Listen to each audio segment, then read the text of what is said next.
What is up, everyone? I'm coming on here for a couple of plays for the day, and we finally hit our 10x entry, our 4-man entry we have been searching for. It feels like pretty much all of August, okay? It has been a treacherous August. We have not had fun doing it. If you go back to July and June of the last 2 months, we profited 7 out of 8 weeks in July and June combined, okay? But August has been tough. We have had some insane things happen to us. We have had some insane misses, and it's been really rough, right? As I've said, but we finally pull it back a little bit and have a great day. We have a really wonderful day. We hit a 10x entry right here. As you guys see, we took preseason correlation with Torrey Holton and Jalen Milroe to go under. I waited up until this clock hit triple zeros, man. I was like, who knows what is going to happen? If you guys do not know, what I'm kind of talking about is, if we go back to, this was last week, which it feels like it was yesterday because of how much, these plays live in my head. But you'll see Quinn Ewers, guys, we missed this by 1 yard. This was the closest entry I've probably ever witnessed. You could have played this scenario out 99 or 100 out of, if you played this scenario out 100 times, 99 of these times, Quinn Ewers goes under this line here, okay? If you don't know what happened, I honestly wouldn't even want to tell you because you just get angry thinking about it. It was a lateral play on 1 second left on this entry. He gets like 30 yards or something like that. And it's just been stuff like that over and over and over again in August. But you guys will see, we finally hit a 10x. We come very close to actually hitting more, right? We have another, barely miss here. We have another barely miss here. And I'll really say this Shanks line should have hit, right? If you look at anyone else on his team, and I believe this game happened like 2 days ago, but if you look at anyone else on this team, everyone else goes over by a country mile. Shanks is the only one that goes under, and we really should have hit this entry. But again, I'm not going to complain. I'm very happy with hitting a 10x. I'm happy with that. I'm happy with quote unquote breaking the curse of August, so to speak. And then we also last night hit some 2-mans, right? Some 2-mans, which are close to 3x's. That's really nice to see here, using the same strategy, which is League of Legends correlation. And then right here, we also had a pretty good opportunity to hit maybe another one, but we didn't, with Counter-Strike correlation. But unfortunately, these guys go over their lines because this was a very, very long game. Felt like this game was never going to end. And so you guys might say, well, how did we go up yesterday if we missed this one, and we missed this one, and we missed this one, and you guys probably can't see it because my head's blocking it, but we also had a miss over here, and I can maybe pull it up and show you guys, right? We had a miss here, which was pretty close. But the reason being is because this one right here is a 10x entry. So if we talk about a 10x entry, we pretty much go up 9 units from a 10x entry, right? We go plus 9 on this entry here because one unit goes to the actual entry, and then we profit 9 units off of it. So if you think about plus 9 from this one entry right here, we go up plus 9, and then we have -1 here, -1 here, -1 here, -1 over here that my head's blocking. So that's 4, that we missed. So what is 4 minus 9? That's going up 5 units still from this entry right here. So even if you do 9 minus 5, we still go up. 9 minus 4, because we had these 4, right? 9 minus 4, that is still 5 units that we went up because of this one entry alone. And that's not even counting, obviously, these other 2-mans that we hit here for about 2 units plus that we went up for each of these entries here. So with these 2 entries here, we go up about 4 units. I know it's a little bit less than 4 units, guys, but just bear with me. So we go up 5 units from this one here, and then about 4 units here. I know that's 9, but let's just call it 8 for the sake of counting. And, if there's anything, I don't know. Let's just call it 8, right? So that's how we go up, right? These 10x's are super powerful, right? And you'll see here the graph that I've been tracking all summer. We're up about 115 units this summer, which is really great performance. That is over the course of about 3 months, or really about 100 days. So if you go up 100 days since May 1st, I don't know how many days there's been since May 1st, but it's been close to 100 days, I'll say. Maybe a little more than 100 days, something like that. We're still going up a unit every single day on average, right? And that's not saying that tomorrow we're going to go up a unit or today we're going to go up a unit. I'm saying on average, if you look over the course of 100 days, on average we go up more than a unit a day, even having one of the most massive downturns that we have ever had on this channel, right? It's not the worst downturn we've ever had. I would say that was probably in April, but this is a pretty bad downturn, right? This is about as bad as they get. And, you guys can see from all-time highs, we went up about 150 units this summer.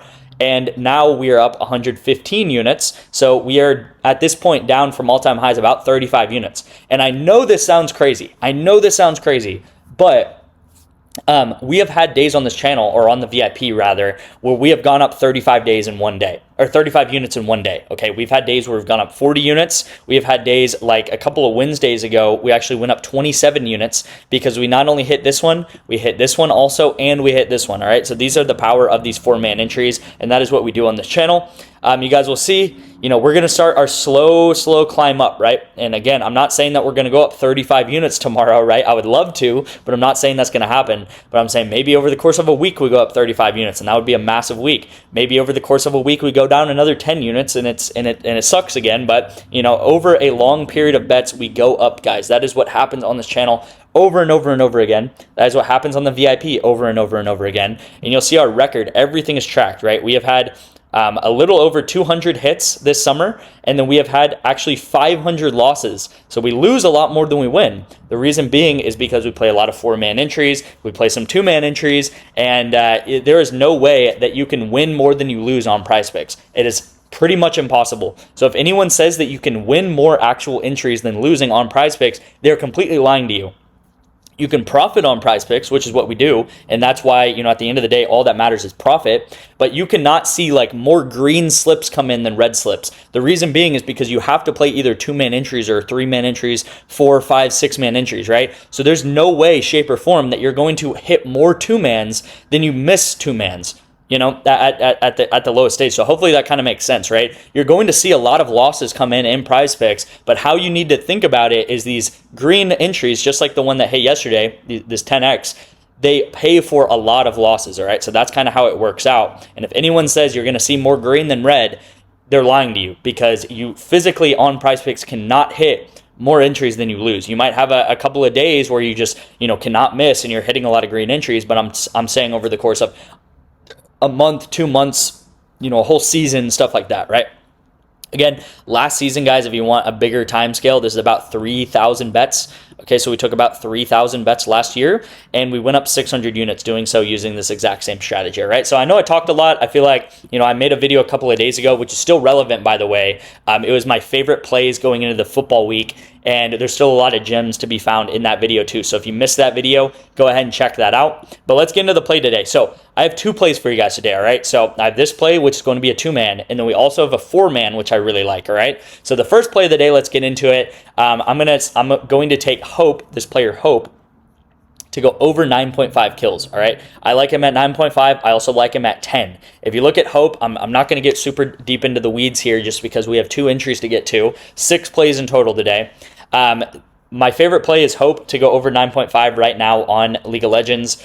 He averages 5.83 kills per game, which would put him right about 11.5, all right, guys? So I like this up to 10. So if he bumps to 10, I would still take his over, and he's going to at least win 1 game. He might also get 2 wins. If he gets 2 wins, he's for sure hitting this. If he gets 1 win, there's times where he gets 1 win and he gets like 8 to like 12 kills in just 1 win, all right? So that would put him over in just 1 game alone. So I really like Hope.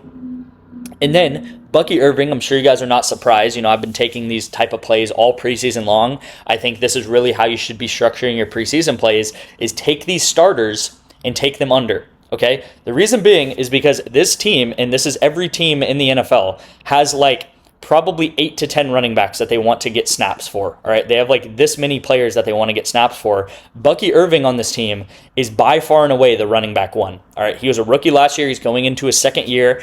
He is going to maybe be a top, 7 to top 5 running back next year. They do not want this guy injured. They know he's definitively the number 1 back. Rashad White, I know, was kind of splitting carries with him last year, but I'm telling you guys, Bucky Irving is definitively the number 1 back in this offense, and they don't want to get him injured. They know he's number 1. They know what he can do. They saw him all last season. There's no reason they're going to run him 6, 7 times this game. They're going to run him maybe 3 times, at most 3 times. And again, could he break out a 20-yard run? Yes, he could do that. But again, there's a high likelihood they bring him in for 1 series, maybe 2 series, and they take him out of the game, and he ends up with like 8 yards or something like that, all right? So I'm taking Bucky Irving under.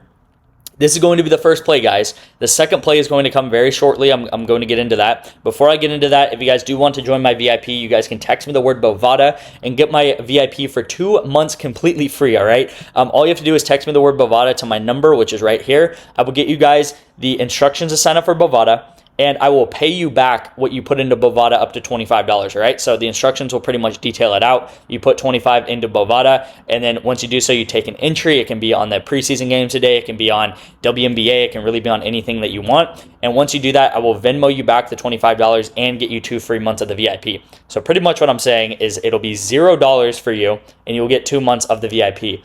That is completely free VIP, guys. All you have to do is text me the word Bovada. You can do the same thing with a site like REBET, which is available in pretty much every single state that you're going to be watching this video from, because correct me if I'm wrong, but I think all of these states that are kind of in this maroon color don't even have Prizepicks legal. So you guys, if you're watching this video, you probably have REBET legal, and you guys can go ahead and sign up for REBET using the same steps with just texting me the word REBET to my number right here on the screen. And then again, I forgot to mention it, but Bovada, all these red states is where Bovada is legal, so you guys can go ahead and do that. Another thing, and I know I'm talking a lot, but this is a big deal because you will literally get $20 free on Chalkboard today and 1 month of the VIP. So this is no hassle, no deposit required. You don't have to put in your ID. You don't have to verify. You don't have to do any of that shenanigans. You literally make an account on on Chalkboard with your username and password or your email and password, and you get $20. No hassle. You could get $20 free today, right? And just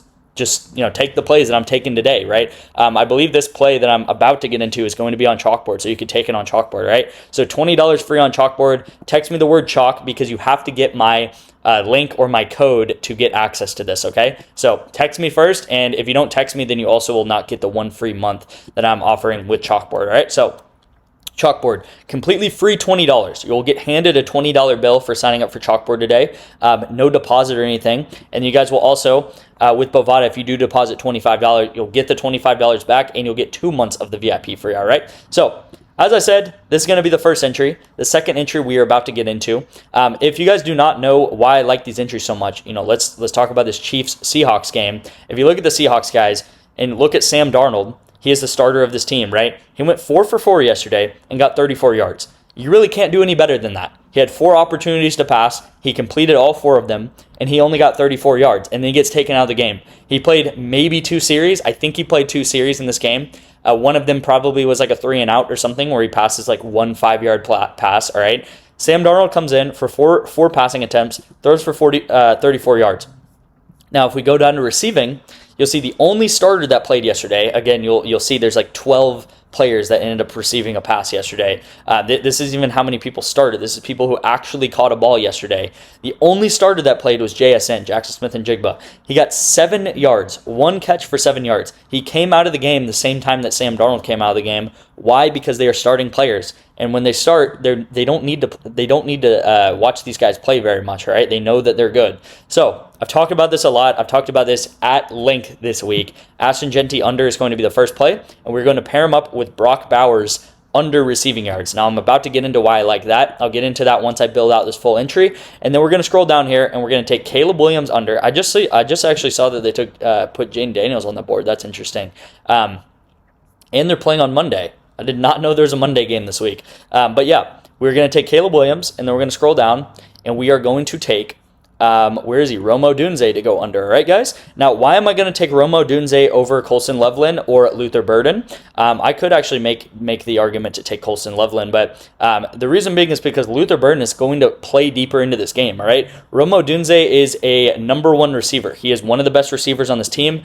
When Caleb Williams comes out of this game, Romo Dunze is also coming out of this game. When Ashton Jeanty comes out of the game, Brock Bowers is also going to be coming out of this game. Same thing here. If Brock Bowers comes out, Ashton Jeanty comes out. Why? Because these are the star players of this team. This is the future of the Raiders right here. When Brock Bowers comes in, he'll probably play 1, maybe 2 series, and he's going to play, again, he might get 1 catch for like 12 yards or something like that. And then when Brock Bowers comes out of the game, Ashton Jeanty is going to be coming out of the game as well. So these are going to pair up together. This is a great source of correlation, right? If these guys do not play very much, they have the potential to play like 5 plays or something like that. Like they go 3-and-out once, and they go 3-and-out again, and now they both just went 3-and-out, and now they're out of the game the whole time, right? So I'm taking these unders, and then same thing with Caleb Williams and Romo Dunze. When Caleb Williams comes out of this game, Romo Dunze is also coming out of the game. Not only that, on top of it, we have quarterback-receiver correlation, and if you don't know what that means, it's probably easier to explain it with like, if Caleb Williams, let's just say he ended up throwing for 200 yards tonight. which again, he's not going to do that, but let's just say he throws for 200 yards. If he threw for 200 yards, then it's very likely that Rome Odunze is going to get over this line, right? He'll probably get like 30 or 40 of those yards of the 200 that Caleb Williams throws.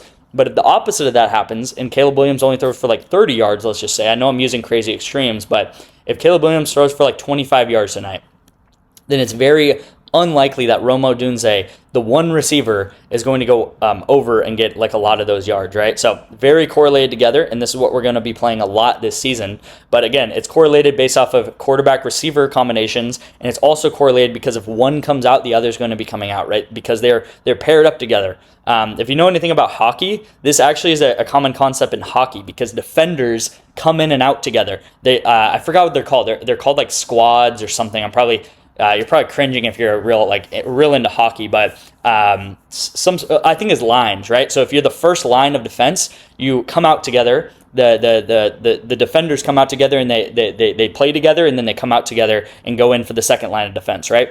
So it's the same thing here, where if one player comes out, the other's going to come out. Now, out of all of these plays, I honestly, at this point, like Brock Bowers under the most, okay? So I would play this as a 4-man, but Brock Bowers at 19.5 is way too high. He probably needs 3 catches to get this, okay? Now, I'm not saying he can't get 3 catches. I know Brock Bowers is amazing, but he has the potential to play like 7 plays in total. So if he plays like 7 plays, why would he get 3 catches in 7 plays? It just doesn't make sense. So this is going to be the second play of the day. Go ahead and lock this in. There's no payout shift for this, which is amazing. And yeah, so first play is this, and then second play is going to be that. You guys can obviously go back and pause the video if you guys didn't get that in. Thank you guys so much for watching. Let's turn the ship around. I'm obviously hopeful. Like we have a lot of good plays so far. This whole August, I can't even remember us having like really bad plays. We've just had a ton of 3 out of 4s happen to us. And like I said, if we can turn around August into a profitable month, I'd be very happy with that, and just kind of come into a clean slate in September into the beginning of the football season, and obviously run up a lot of units going into the football season, as we always do, guys. Thank you guys so much for watching. Thank you guys for the support and all the supportive texts and stuff I've received. Honestly, they're amazing. They keep me doing what I'm doing, and I will see you guys in tomorrow's video.